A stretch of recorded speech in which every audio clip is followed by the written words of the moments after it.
આજનો આપનો વિષય માં તે માં બીજા બધા વગડાના વા. માનવ જીવનમાં સંબંધો એ જીવાતી જિંદગીનું કેન્દ્ર છે. જીવનમાં દરેક વ્યક્તિ પોતાના સંબંધોને વિકસાવવામાં માને છે. તેના વિના આપનું જીવન શુષ્ક લાગે છે. સમાજ સંબંધો ઉપર જ ટકે છે. વ્યાપાર જેમ સંબંધો પર નભે છે, તેમ સંયુક્ત કુટુંબને સમાજનો માપદંડ પણ સંબંધો છે.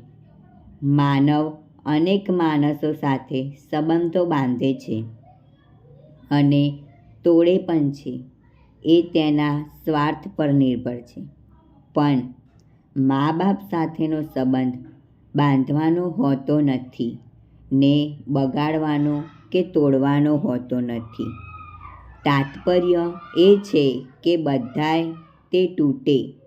મા બાપ સાથેના સંબંધો અતૂટ છે. એ સંબંધો નિસ્વાર્થ ને વાત્સલ્યસભર છે.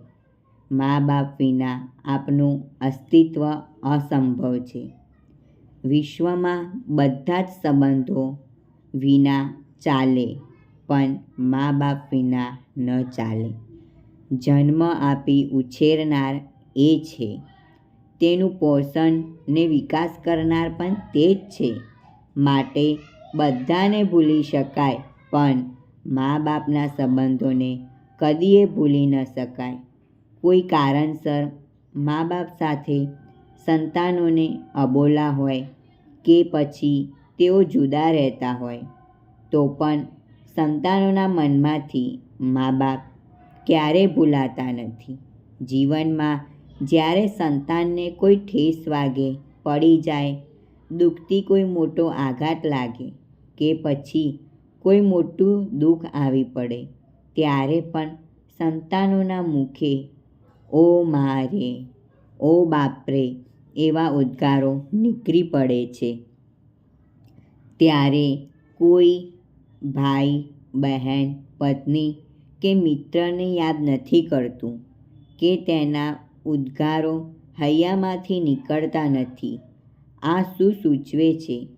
માં તે માં છે ને બીજા બધા તો વગડાના વા છે. માના પ્રેમની તોલે કશું ના આવે. હિમાલયના એવરેસ્ટ કરતાં પણ માના પ્રેમનું શિખર ઊંચું છે. સેંકડો કહેવતો પણ માના પ્રેમને વર્ણવી શકી નથી. વિના આજ્ઞા વિરુદ્ધ કંઈ પણ બોલાયું હોય તો મિચ્છામિ દુક્કડમ.